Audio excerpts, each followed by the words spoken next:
বেনাপোল যশোর নড়াইল ঢাকা এবং দর্শনা যশোর নড়াইল ঢাকা রুটে দিনে 2টি করে যাত্রীবাহী ট্রেন চালু ও পূর্ব ঘোষিত 6 দফা দাবি আদায়ের লক্ষ্যে এবার রাজপথে নেমেছে যশোরবাসী। মিছিল, মিটিং, ঘেরাও, স্মারকলিপি প্রদান, এমনকি রেলের মহাপরিচালক ও সচিবের সাথে বৈঠক করেও কোনো সুফল পাননি তারা। বাধ্য হয়ে মঙ্গলবার যশোর জংশনে প্রতীকী অবরোধের ডাক দেয় বৃহত্তর যশোর রেল উন্নয়ন সংগ্রাম কমিটির নেতৃবৃন্দ। তাদের ডাকে সাড়া দিয়ে যশোরের সর্বস্তরের মানুষ মঙ্গলবার দুপুরে জংশনের পশ্চিম প্রান্তে রেল লাইনের উপর জড়ো হন। পরে তারা বিক্ষোভ মিছিল ও সমাবেশ করেন।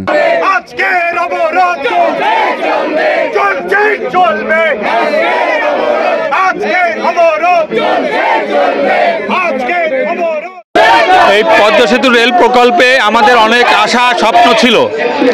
আমরা স্বল্প সময় ঢাকায় যেতে পারবো, স্বল্প টাকায় ঢাকা যেতে পারবো। এই প্রকল্প যখন উদ্বোধন হতে যাচ্ছে আমরা দেখলাম আমাদের স্বপ্নই থেকে যাচ্ছে, স্বপ্ন অধরা থেকে যাচ্ছে। 6 দফা দাবি বাস্তবায়নের দাবি জানাচ্ছি।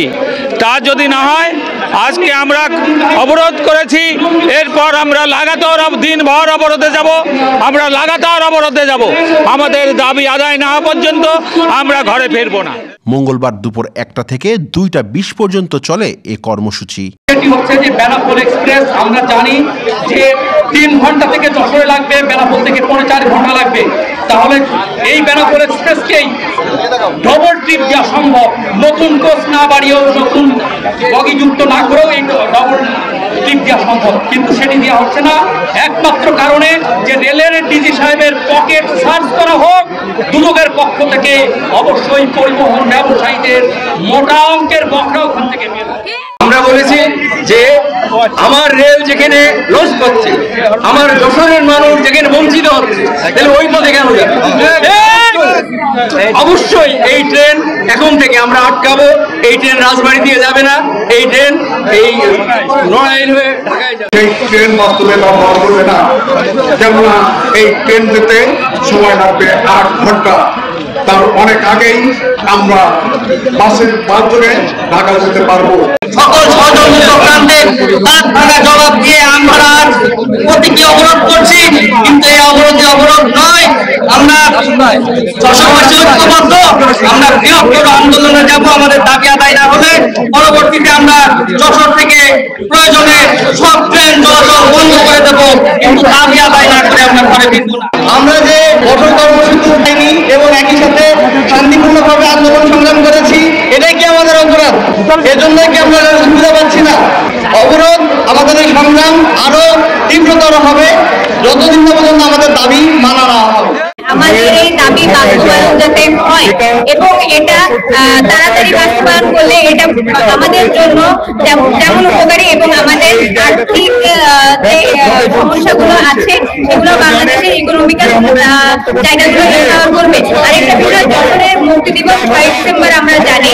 যশোরের মুক্তি দিবসের আগে যাতে আমাদের এই প্রকল্প চালু করা যায়, এই দাবির কারণে আমরা এখানে অবরোধ চলাকালে সমাবেশে সভাপতিত্ব করেন বৃহত্তর যশোর রেল যোগাযোগ উন্নয়ন সংগ্রাম কমিটির যুগ্ম আহ্বায়ক জিল্লুর রহমান ভিটু। অবরোধ চলাকালে যশোরের জেলা প্রশাসক কর্মসূচি স্থলে হাজির হয়ে আন্দোলনকারীদের উদ্দেশ্যে বক্তব্য দেওয়ার পর অবরোধ তুলে নেয় আন্দোলনকারীরা। এ দাবি যৌক্তিক আখ্যা দিয়ে তিনি সরকারের প্রতি সদয় হওয়ার আহ্বান জানান। আন্দোলনের মাঝে যাতে কোনো অসৎ উদ্দেশ্যে কুচক্রী মহল ঢুকে না পড়ে সে বিষয়ে সজাগ থাকার আহ্বান জানান তিনি।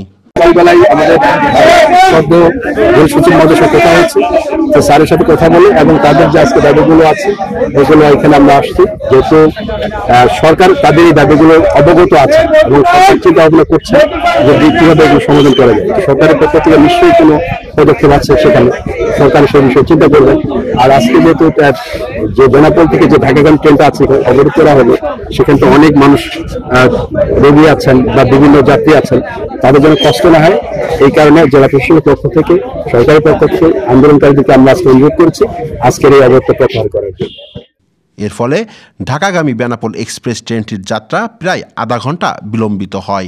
জেলা প্রশাসকের হস্তক্ষেপের পর অবশেষে আন্দোলনকারীরা কিন্তু ট্রেন ছেড়ে দিয়েছে। আন্দোলনকারীরা বলছেন তাদের দাবি যদি মানা না হয় এই একইভাবে অবরোধ করবে এবং এর থেকে কঠোর কর্মসূচি দিতে তারা বাধ্য হবে। যশোর রেল স্টেশন থেকে শিমুল ভুইয়া, গ্রামের কাগজ।